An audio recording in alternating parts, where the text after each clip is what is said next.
Alors, M. Nabawi, j'attends toujours une réponse de votre part. Selon vous, pourquoi est-ce que, quand on parle de processus d'audit, on dit qu'il... Alors, je pense qu'il y a toujours un scope qu'il ne faut pas dépasser. Alors, ce n'est pas tout à fait le scope, mais ça dépasse le scope de l'audit. Il faut savoir que même si votre client vous le demande, vous n'êtes pas autorisé de faire quelque chose qui est interdit par la législation. Je vous donne un exemple. Imaginons que votre client vous demande de lui faire un audit de l'ensemble de ses systèmes informatiques. Quand vous allez faire l'audit, vous allez découvrir qu'il y a par exemple un chiffrement qui est utilisé.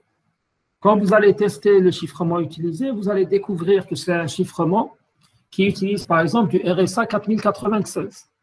Et en même temps, vous allez remarquer que la législation du pays dans lequel vous êtes interdit ce type de chiffrement. Vous êtes dans l'obligation d'attirer l'attention sur votre client qui est en train d'enfreindre des règles réglementaires au niveau de votre rapport d'audit. Maintenant, imaginons que votre client vous demande par exemple d'espionner ses employés et que la loi interdise cette activité. Dans ce cas-là, vous n'êtes pas autorisé à le faire. Parce que n'importe lequel des clients peut vous attaquer en justice. Et vous ne pouvez pas vous justifier en disant « moi j'ai un contrat avec l'entreprise ». Il faut savoir que quel que soit le contrat que vous signez, tout contrat qui contient des dispositions contraires à la loi est nul et non avenant. Maintenant, on vous dit aussi, vous devez vous baser sur toujours le cadre réglementaire. Pourquoi? Il faut savoir qu'il y a certaines activités réglementées. Quand on parle d'activité réglementée, ça veut dire que le fonctionnement de l'activité est défini dans la loi. On va prendre un exemple très banal. Imaginons qu'on parle d'activité, par exemple, d'hébergement. L'activité, ou bien carrément de cloud computing. Vous allez avoir peut-être des textes de loi dans certains pays où ils vont vous dire si vous êtes un hébergeur de type cloud computing, vous avez l'obligation d'avoir 2 arrivées Internet distinctes, fournies par 2 fournisseurs d'accès distincts.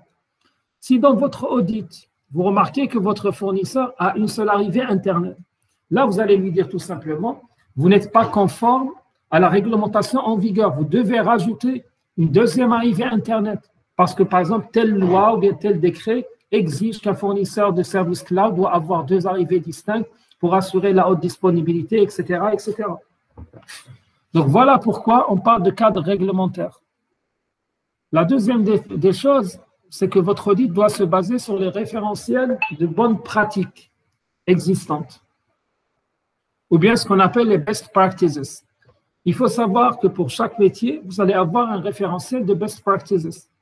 Donc, c'est quoi? C'est des recommandations qui sont faites, qui sont mises à disposition, soit par des organismes de normalisation, soit par des organismes d'audit, pour dire voilà comment il faut faire votre audit, ou bien voilà comment tel métier doit fonctionner.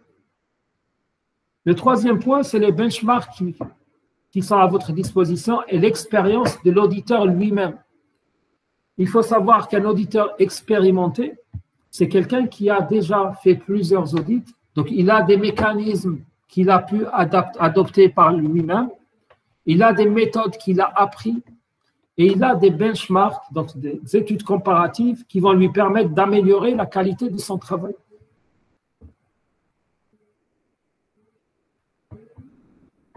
Alors, il y a Nabawi qui nous dit qu'ils disent toujours qu'il ne faut jamais aller au-delà du scope qui est défini par le client. Ça, c'est vrai. Vous n'avez pas le droit d'outrepasser le cahier des charges qui a été défini par votre client. Parce que tout ce que vous allez faire au-delà de ce cahier de charges, donc au-delà de l'objectif tracé par le client, primo, vous ne serez pas payé pour, donc vous le faites gratuitement. Deuxièmement, vous pouvez avoir un client qui va apprécier le travail en plus que vous avez fait, il va vous dire merci, point, mais il ne va pas vous payer plus. Ou comme vous pouvez tomber sur un client qui va vous dire, surtout en matière de sécurité, mais moi je ne vous ai jamais autorisé à auditer tel serveur. Moi, je ne vous ai jamais autorisé à faire, par exemple, de l'ingénierie sociale. Donc, vous l'avez fait, je vous attaque en justice et je demande dommages et intérêts. Pourquoi? Parce que ce n'est pas couvert par le contrat qu'on a fait, ce n'est pas couvert par les lois existantes. Donc, vous avez outrepassé tous vos droits. Attendez, je vous remets. Donc, vous avez outrepassé tous vos droits. Et carrément, il peut même avoir gain de cause auprès de la justice contre vous.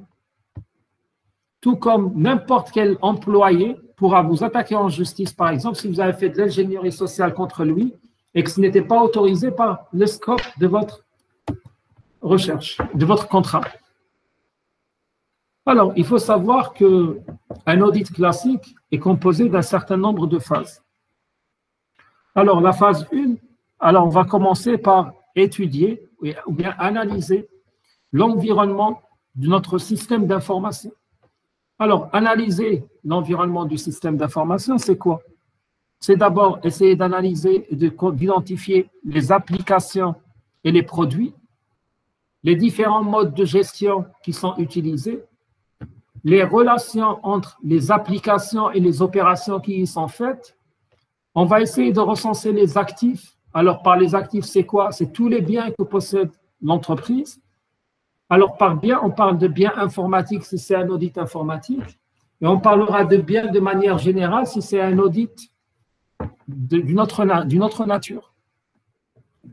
Pour vous donner une idée, généralement, quand on fait des audits, il y a des audits qu'on fait dans le but d'avoir des certifications. Imaginez une entreprise comme Air Algérie, par exemple. Air Algérie est une entreprise très sensible. Pourquoi? Parce que c'est une compagnie aérienne. Donc, ils ont plein de process métiers qui sont du domaine de l'aviation civile, qui sont des process qui sont très régulés, qui sont très normalisés. En même temps, ils ont des obligations de qualité. Alors, Air Algérie s'est fait auditer. Elle s'est fait auditer dans quel but? Elle s'est fait auditer dans le but d'être certifiée ISO 27001. Il faut savoir que pour être certifié ISO 27001, vous passez par plusieurs étapes. Notamment, vous faites appel à un auditeur dans un premier temps qui va essayer de voir ce que vous avez, ce que vous n'avez pas. Ensuite, vous allez faire appel à un lead implémenteur qui va ISO 27001, qui est là pour vous guider, pour implémenter la norme. Et une fois que le lead implémenteur a fini son travail, vous faites appel à un lead auditeur ISO 27001 qui, lui, va vous auditer. Au vu de la complexité de l'audit, Air Algérie s'est limité à certifier uniquement son département informatique ISO 27001. Donc, ils n'ont pas certifié toute l'entreprise, ils n'ont pas certifié tous les process, ils n'ont certifié tout ce qui se passe dans la direction informatique. Donc, si l'auditeur était quelqu'un qui a outrepassé le scope, ça lui aurait coûté des milliards, je dis bien, pèse bien mes mots, des milliards, pour auditer l'ensemble, alors que le client n'avait demandé que l'audit d'une direction, parmi une dizaine d'autres directions. Donc, dans le recensement des actifs, l'auditeur n'a recensé que ce qu'il y a dans le département informatique. Dans la relation application-opération, il n'a fait que ce qui se fait dans le département informatique, sachant que tout Air Algérie est informatisé. Mais comme le scope portait uniquement sur le département informatique, donc il a audité les serveurs qui se trouvent chez l'informatique, mais pas les postes clients qui se trouvent dans les agences, dans les autres directions. Et là, l'auditeur, il a fait son travail correctement. Alors, la phase 2 de notre audit consiste à faire ce qu'on appelle l'évaluation des risques et l'établissement d'un plan d'audit. Alors, évaluer les risques, c'est quoi?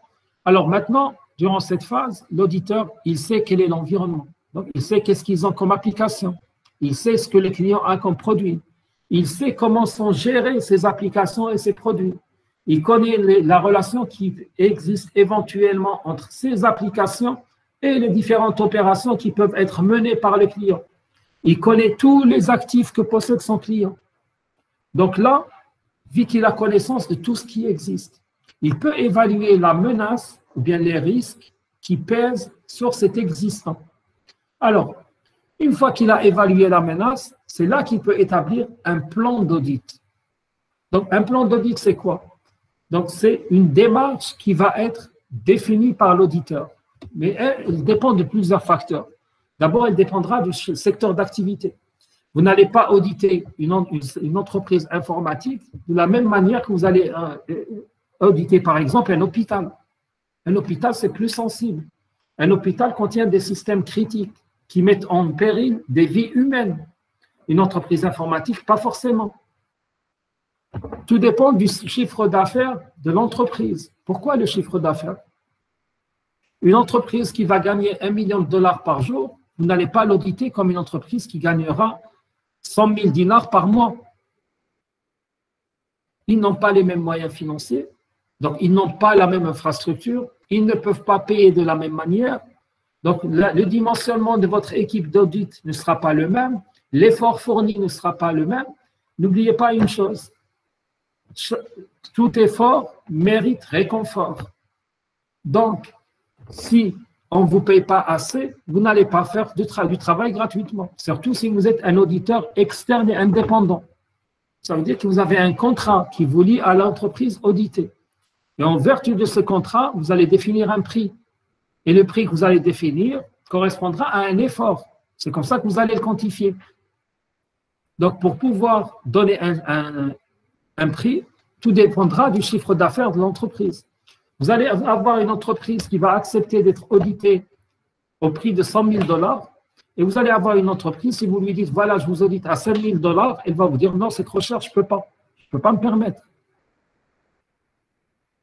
D'où, le chiffre d'affaires est un indicateur de l'effort que vous allez fournir et du montant que vous allez demander en contrepartie de votre audit. Il y a un autre point qui est ce qu'on appelle le type et la complexité des opérations. Alors, on parle là des opérations effectuées par l'entreprise. Par exemple, une institution financière, donc une banque ou bien une bourse qui fait des opérations en H24, en 7 jours sur 7, où chaque opération peut engendrer des pertes faramineuses en termes d'argent, je ne vais pas l'auditer de la même manière que je vais auditer, par exemple, une université. Une université qui travaillera de 8h à 16h, après 16h, tout est fermé. Une université où, si, par exemple, les serveurs comme Bebzoua, si un serveur va s'arrêter pendant une semaine, Bebzoua ne se rendra même pas compte. Une banque, si un serveur s'arrête pendant 1 minute, ça va être l'alerte générale. Aussi, la zone géographique des opérations. Alors, la zone géographique est un paramètre important. Pourquoi? Parce que pour vous, en tant qu'auditeur, vous allez avoir des audits que vous allez faire à distance et il y a des audits que vous êtes obligé de faire en présentiel, d'abord. Déjà, vous allez estimer le temps de l'audit en fonction des déplacements que vous allez être amené à faire. Je vous donne un exemple. Il m'est arrivé de faire des audits où j'ai dû me déplacer entre 7 pays pour finaliser mon audit. Les déplacements entre les 7 pays, ce n'est pas vous qui allez les payer. Donc, vous devez inclure le coût des billets d'avion dans le coût de l'audit, par exemple. En même temps, quand on parle de la zone géographique des opérations, si je change de pays, ça veut dire que je vais changer de référentiel. Pourquoi je vais changer de référentiel? Parce que les différents pays que je vais visiter, peut-être qu'ils n'ont pas le même cadre juridique et réglementaire. Donc, ce qui est autorisé dans l'un n'est pas forcément autorisé dans l'autre. Donc, vous devez vous documenter déjà sur l'espace géographique que vous allez auditer. Est-ce que je suis autorisé à faire ces opérations dans les 7 pays ou non? Je vous donne un exemple. Si, par exemple, l'entreprise, elle est dans l'espace Schengen. Donc, dans ce cas de figure, je n'ai pas de problème parce que je sais que c'est la réglementation européenne qui s'applique là-dessus. Donc, le problème ne se pose pas. Mais imaginons, je vais vous citer un cas où on a eu beaucoup de problèmes. Alors, c'était une entreprise qu'on avait auditée qui avait une filiale en Europe, sans citer 3 filiales en Europe. Elle avait 2 filiales en Afrique et une filiale en Asie. Le problème qui s'est posé, c'était par rapport à la filiale asiatique. où tout ce qui a été validé en Europe n'était pas validé dans le pays dans lequel il était. Tout était pratiquement interdit. Donc, tout ce qu'on voulait faire, on ne pouvait pas le faire, la réglementation l'interdisait. Donc là, c'est un problème qui était fortement lié à la zone géographique des opérations. Alors, vous imaginez, vous avez un flux chiffré qui traverse 5 pays, arrivé au 6e pays, vous devez avoir des relais au milieu de route pour diminuer la robustesse de votre chiffrement, pour rentrer dans ce pays, faire les opérations et ressortir de ce pays. Et une fois ressorti de ce pays, vous devez remodifier votre chiffrement. Là, ça vous donne un peu une idée sur l'impact de la zone géographique des opérations sur votre audit. Donc, imaginons que vous n'êtes pas sensibilisé par rapport à ces problèmes réglementaires. Vous allez faire votre audit, qu'est-ce que vous allez dire? Oui, tout est parfait, seulement la filiale qui se trouve, par exemple, dans le pays X a un problème sérieux, problème de sécurité, parce que le niveau de chiffrement ne correspond pas à la norme utilisée par l'entreprise. Si vous remettez un rapport pareil, eh ben, on ne vous payera même pas. On va vous dire, comment ça vous remettez une chose pareille? Vous ne vous êtes même pas rendu compte que la filiale obéit au règlement du pays dans lequel elle est, qui interdit le chiffrement au-delà de telle taille, etc. Donc là, vous attirez l'attention sur les risques induits par la baisse du niveau de chiffrement, mais vous ne reprocherez pas ça à l'entreprise dans votre rapport parce que vous allez avancer l'argument réglementaire qui oblige l'entreprise à baisser. Et là, vous allez faire des recommandations du type il ne faut pas que le flux sortant des différentes autres filiales aille vers tel pays, ou bien tel pays ne doit pas accéder à la base de données centrale de l'entreprise. Elle doit avoir un serveur isolé parce qu'elle représente un risque de sécurité, etc., etc., ou ces données doivent être cloisonnées, patati patata. Donc, voilà le type de recommandation que vous allez pouvoir faire dans ce cas de figure lié à un problème propre à une zone géographique des opérations. Ensuite, on vous parle de l'analyse de risque. Là, on vous dit que l'analyse des risques dépend des composantes et du rôle du système d'information.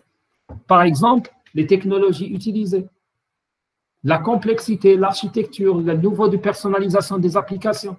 Alors, la question que je vous pose, est-ce que le niveau de personnalisation des applications, comment est-ce qu'il pourra éventuellement impacter mon analyse de risque?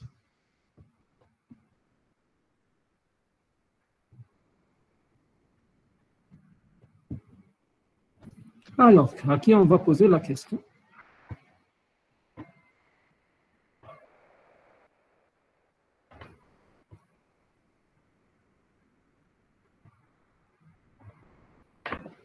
Alors, Samy, selon toi, en quoi le niveau de personnalisation des applications peut impacter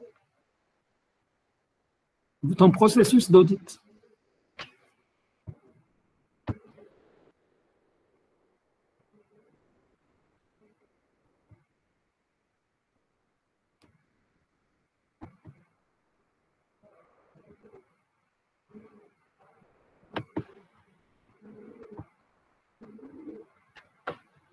Dria Amina. Selon toi, en quoi le niveau de personnalisation des applications peut impacter le processus d'audit ou bien d'analyse de risque?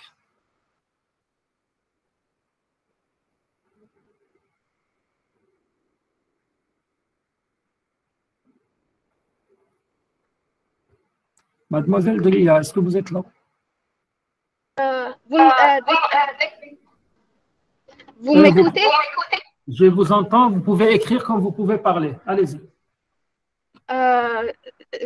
Oui, je disais que un niveau de personnalisation élevé, ça veut dire un processus de sécurisation pas, comment dire, au lieu d'avoir un seul processus, on devra tailorer ça selon les... Donc, ce sera plus compliqué à auditer. Effectivement. Alors, votre camarade a tout à fait raison. Il faut savoir que généralement, quand on fait un processus d'audit, n'imaginez pas que je vais aller auditer machine par machine, ou bien application par application. Je vais définir des profils d'audit. Qui dit un profil, ça veut dire quoi? Ça veut dire que je vais remarquer, par exemple, que l'entreprise utilise du Windows 7, à titre d'exemple. Sur le Windows 7, il y a telle application qui est utilisée sur 40 postes de travail. Donc, je vais définir un profil d'audit correspondant à un poste de travail qui sera exécuté automatiquement sur les 40. Maintenant, si je remarque qu'ils ont des applications qui sont plus personnalisées que d'autres. Donc là, je suis dans l'obligation de ne pas avoir ce processus standard. Donc là, je suis obligé d'avoir des processus d'audit personnalisés par application. Donc pour chaque poste où il y a eu une personnalisation, il va y avoir un processus d'audit qui est propre à ce poste qui a été personnalisé. Donc ça me demandera beaucoup plus d'efforts, ça me demandera beaucoup plus de travail. Et ça va impacter le prix de l'audit. Parce que vous allez remarquer par la suite, quand on arrivera à la partie comment on calcule le prix, etc., le prix va être calculé sur la base des profils qui ont été définis. Donc, si j'ai 2 profils dans l'organisation, je calculerai sur la base de 2 profils.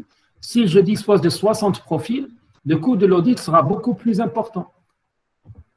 Un autre point qui est la maintenance. Est-ce qu'elle est externalisée ou non? Alors, si la maintenance est externalisée, ça veut dire que j'ai un facteur de risque supplémentaire. Quels sont les mécanismes de protection qui sont utilisés lorsque le matériel va sortir pour être réparé? Est-ce que c'est le matériel qui sort ou est-ce que c'est le technicien qui rentre? Parce que vous allez voir par la suite, quand on parlera d'audit, on parlera d'audit de périmètre, on parlera d'audit de sécurité, on parlera d'audit physique.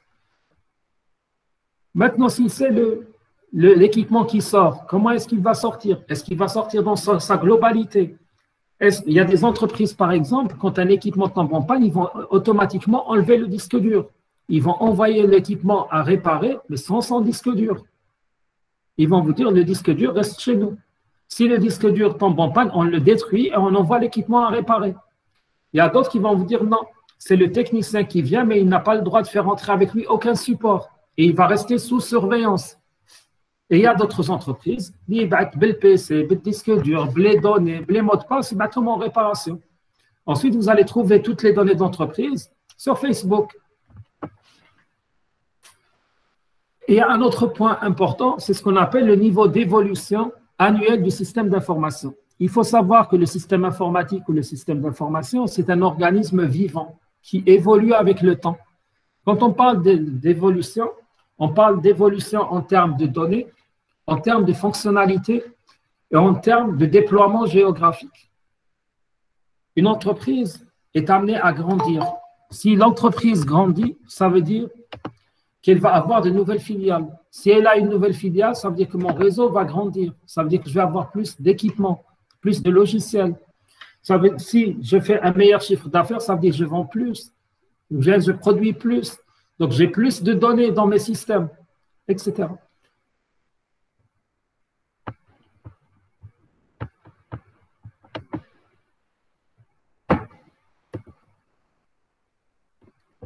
Alors, si on essaie de voir un peu la stratégie d'un système d'information, quand on parlera on commencera toujours par la définition de notre processus. Ensuite, on va concevoir notre processus, on va le déployer, ensuite on va le réévaluer. Et une fois qu'on l'a réévalué, on va sortir avec des points forts et des points faibles. Sur la base de cette réévaluation, on est obligé périodiquement d'avoir de nouveaux besoins, donc de nouvelles définitions, de nouvelles conceptions de déploiement. Donc ça va être un cercle infini.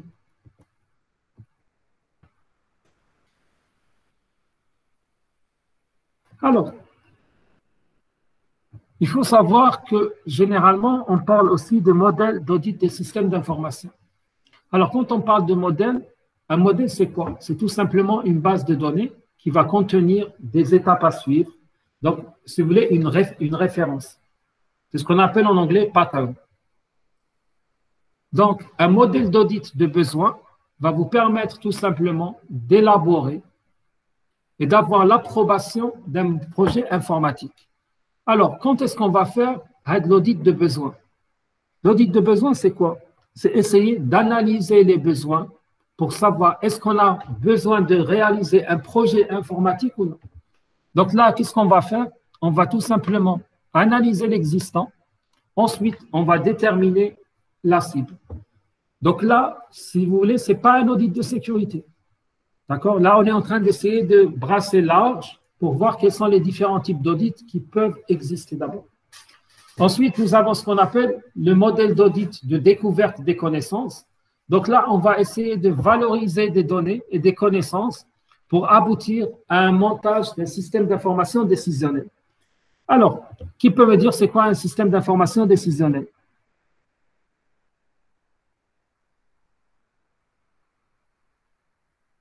Tiens, il y a Lucie qui pose une question, c'est quoi un système, une application personnalisée? D'accord. Alors, imaginons que nous avons un système de BI ou bien un système d'aide à la décision. Bien non, on va prendre un exemple beaucoup plus simple. Alors, imaginons que j'ai une application de gestion. Dans l'application de gestion, j'ai des modules où par exemple, le magasinier a son module de gestion de stock. Mon entreprise dispose de plusieurs dépôts, un par wilaya. Nous avons 58 wilayas actuellement, donc nous avons 58 dépôts. Logiquement, ils sont censés avoir la même application de gestion de stock. Donc, les mêmes fonctionnalités, la même structure de la base de données. Imaginons que pour certaines zones, ils ont des besoins plus spécifiques par rapport à d'autres. Je prends par exemple un exemple. Alors, disons le dépôt Tabouch Baji Mokhtar, lui, il a un problème d'électricité. Donc, il a un module supplémentaire dans sa gestion de stock pour la gestion des réserves de carburant, pour alimenter le groupe électrogène qui permet, si vous voulez, d'assurer la sécurité à travers l'éclairage et tout. Le fait d'avoir ce module en plus, ça veut dire que c'est une personnalisation qui a été faite pour cette application de gestion que je ne retrouverai pas ailleurs. Donc, dans le processus d'audit que je vais faire pour les autres, il n'y aura pas du tout d'évaluation pour ce module. Si j'applique le même processus à Bouche-Belge Mortal, j'aurai ce problème lié à l'audit parce que j'aurai ce module qui ne sera pas audité. Donc, le processus d'audit de Bouche-Belge Mortal devra contenir des phases supplémentaires pour permettre l'audit de ce module. Si je prends par exemple à Oran, on va se dire qu'à Oran, ils ont fait un projet pilote où ils ont mis en place des robots automatisés pour la gestion. Ça veut dire que le module de gestion de stock n'est pas piloté par des humains, il est piloté par des machines. Donc, il communique par, comment on appelle ça, par onde courte avec des machines et via des codes barres pour pouvoir mettre à jour le stock. Donc là, j'ai d'autres modules à auditer. Déjà, le module de communication avec la machine, le module de pilotage des robots qui est lié au module de gestion de stock, etc. Donc là, ça va être un audit plus personnalisé. Est-ce que c'est clair pour vous, Lucie?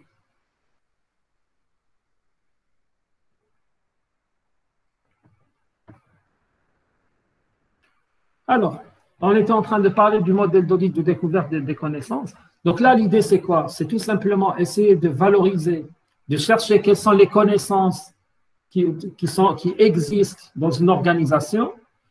Est-ce que ces connaissances ou bien les données sont suffisamment fournies ou suffisamment nombreuses pour mettre en place un système d'information décisionnelle?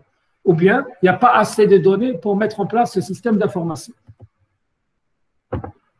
Alors, quand on parle d'analyse de l'existant, ça veut dire quoi? Ça veut dire déjà qu'on va examiner ce qu'il y a sur le terrain. Donc, qu'est-ce qui existe au sein de cette entreprise? À titre d'exemple, on va commencer par lister tout ce qu'ils ont comme procédure, tout ce qu'ils ont comme document, quels sont les formulaires en circulation, est-ce qu'ils ont des modèles types, dans le sens est-ce qu'ils ont des formulaires préétablis que les gens vont renseigner pour travailler.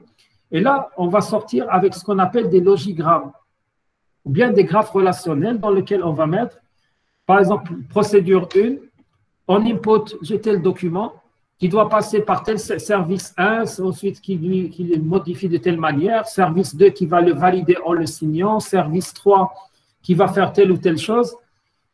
D'où on va dire, on va sortir avec des logigrammes et des graphes relationnels de la circulation de l'information. Alors, Delia qui dit, dans l'audit des besoins, on peut sortir avec comme conclusion qu'on ne devrait pas créer de système d'information. Alors, c'est très rare qu'on le fasse, parce que généralement, si les gens vous demandent de faire l'audit de besoins, c'est beaucoup plus pour dimensionner le système d'information, plutôt que pour vous dire est-ce qu'on le fait ou non. Parce que s'ils veulent franchir le pas, c'est qu'ils ont déjà des difficultés à travailler. Il faut savoir que dans un milieu professionnel, surtout les entreprises, les gens ont tendance à ne pas vouloir investir, à ne pas vouloir dépenser de l'argent, surtout en Algérie. Dans d'autres institutions, les gens ont peur de l'outil informatique. Dès que vous leur dites informatiser, les gens ont peur, on va se faire pirater, on va se faire attaquer, on va se faire ceci, on va se faire cela. Alors, Iman Yahyatem, y a-t-il un type d'audit où les graphes sont donnés? Je n'ai pas compris votre question, Yahyatem. Comment ça, les graphes sont donnés? Ça veut dire les graphes dont je viens de parler, ce n'est pas à l'auditeur de les faire, mais c'est à l'entreprise de vous les fournir. Généralement, les auditeurs évitent ce genre de choses. Pourquoi? Parce que l'entreprise peut vous fournir des données erronées ou bien des données manquantes, pas par mauvaise foi, mais parce qu'ils ne savent pas le faire. Donc, même si les graphes sont fournis, des fois, l'entreprise vous dit, voilà mes logigrammes. Vous, qu'est-ce que vous allez faire? Vous allez essayer de les confronter par rapport à ce qui se fait sur le terrain pour vérifier s'ils sont corrects ou non, s'ils n'ont pas oublié des choses, etc. Parce que s'il y a une erreur par la suite, c'est de votre responsabilité. C'est vous qui les avez validés. Parce que vous allez voir par la suite qu'un processus d'informatisation, quand on fait une analyse de l'existant, ne consiste pas uniquement à transformer ce qu'il y a sur le terrain vers un processus automatisé. Il faut d'abord l'optimiser, supprimer les redondances, enlever des étapes intermédiaires qui ne servaient à rien, etc. Prenez un exemple très simple. Le processus d'informatisation qui s'est fait au niveau de l'état civil en Algérie. Eh bien, rendez-vous, je ne sais pas si vous allez vous rendre compte par vous-même, mais il y a beaucoup de pièces administratives qui ont été supprimées dans pas mal de dossiers. Pourquoi? Parce qu'on s'est rendu compte que c'est des pièces qui ne servaient à rien. Alors, imaginez, vous partiez à la daïra pour retirer une carte d'identité, on vous dit, ramenez-nous l'extrait de naissance. Mais l'extrait de naissance, c'est vous qui me le donnez. Ramenez-moi une résidence, l'extrait de naissance, fiche familiale et je ne sais pas quoi. Mais ça, c'est qui fait. La daïra, je me dépose pour retirer un dossier. Là, plutôt l'APC va me dire, j'ai oublié l'extrait de naissance. J'ai oublié l'APC. Donc là, les gens, en faisant cette opération d'automatisation, ils ont remarqué qu'il y a quand même des aberrations. Je ne peux pas demander à un citoyen pour lui fournir un document de me ramener un document qu'il va ramener de chez moi. Ça veut dire l'information est chez moi. Vous allez venir me demander de l'information, je vous la donne, je vais taper une autre information. C'est comme l'exemple que je vais vous donner. L'exemple, par exemple, au niveau de l'université. Alors, les niveaux de l'université, bon, ils n'ont pas encore entamé le processus d'automatisation, mais il y a beaucoup d'aberrations. À titre d'exemple, vous allez vous réinscrire, on vous demande une photocopie du certificat de scolarité. Mais c'est vous qui me donnez le certificat de scolarité pour que je puisse me réinscrire chez vous. Bon, le relevé du bac, on peut dire que ce n'est pas l'université qui va vous le donner. Le relevé du bac, vous allez le ramener de l'ONEC, qui est une autre institution. Mais je vous parle de l'université où vous êtes inscrit, première année, deuxième année, troisième année, quitte le quatrième année, quand j'ai le relevé de note, le certificat de scolarité de la troisième année. Mais le certificat de scolarité, c'est vous qui me l'avez donné. Donc là, c'est, par exemple, l'extrait de naissance à remettre chaque année, comme si vous allez changer de date de naissance chaque année. Vous êtes né en 96, l'année prochaine, vous serez né en 97. Donc, tout ça, c'est des aberrations qui existent. Pourquoi? Tout simplement parce que l'administration ne garde pas de traces. Pourquoi elle ne garde pas de traces? Parce que ce n'est pas informatisé. Il y avait aussi un problème légal qui se posait, c'est qu'avant, l'extrait de naissance avait une durée de vie de 3 mois. Or, maintenant, l'extrait de naissance que vous allez retirer de manière informatisée le site du ministère de l'Intérieur, il est valable à vie. Celui qui contient le QR code. Donc, vous pouvez le retirer directement en ligne, vous leur donnez le nom, prénom, etc. Ils vont vous le donner, vous l'imprimez, vous le déposez, il est valable à vie. Mais malheureusement, même s'il est valable à vie, si l'administration qui le reçoit n'a pas le moyen technique de le visualiser à chaque année, dans ce cas-là, ils vont vous le redemander pour revérifier parce qu'ils sont dans le dossier, ils vérifient la date de naissance. Mais si le système était informatisé à leur niveau, vous n'avez même pas besoin de déposer un dossier pour vous réinscrire parce que le relevé de notes à l'année passée, l'extrait de naissance, il est chez lui. Le fait que vous soyez admis ou ajourné le système, donc automatiquement, il va vous demander de payer les frais à la limite de scolarité ou bien d'avoir donné une photo récente si besoin est, et il va vous dire c'est bon, vous êtes réinscrit. C'est pour ça que je vous dis, le processus d'analyse de l'existant vise aussi à optimiser les process en vue de leur informatisation. Parce que vous imaginez, même en informatisant, on va vous demander d'envoyer en PDF un extrait de naissance chaque année. Non seulement vous allez saturer les serveurs de l'organisme, mais en plus, ça devient aberrant. Alors, on ne va pas faire la détermination de la cible aujourd'hui, donc on va le faire rapidement, on s'arrête. Alors, quand on parle de la détermination de la cible, ça veut dire qu'on va essayer de définir le mode de circulation de l'information et leur interprétation. Comme on l'avait dit tout à l'heure, on va interpréter comment l'information circule. On va éliminer les redondances qui se trouvent dans le graphe. On va essayer d'analyser le fait que les infrastructures soient dispersées, quel est l'impact sur ça. On va définir quels sont les points de contrôle et de validation nécessaires qu'on doit rajouter parce qu'on a enlevé les redondances, si nécessaire. Et on va découper notre graphe en zones et en sous-graphes. Pourquoi est-ce qu'on va le découper? Pour essayer de définir des traitements locaux séparés.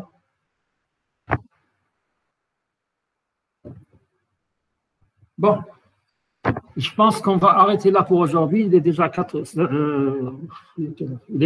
heures moins 20. Je vous enverrai dans le groupe l'heure et la date des prochains cours. Probablement, comme les cours vont rebasculer en ligne, parce que la semaine prochaine, vous serez en ligne, on va essayer soit de respecter l'emploi du temps. Maintenant, si les horaires de l'emploi du temps ne vous arrangent pas, on pourra les maintenir en fin de journée. Donc, c'est à vous de me dire. On en discutera par la suite sur le groupe. Sur ce, je vous dis bonne fin de journée.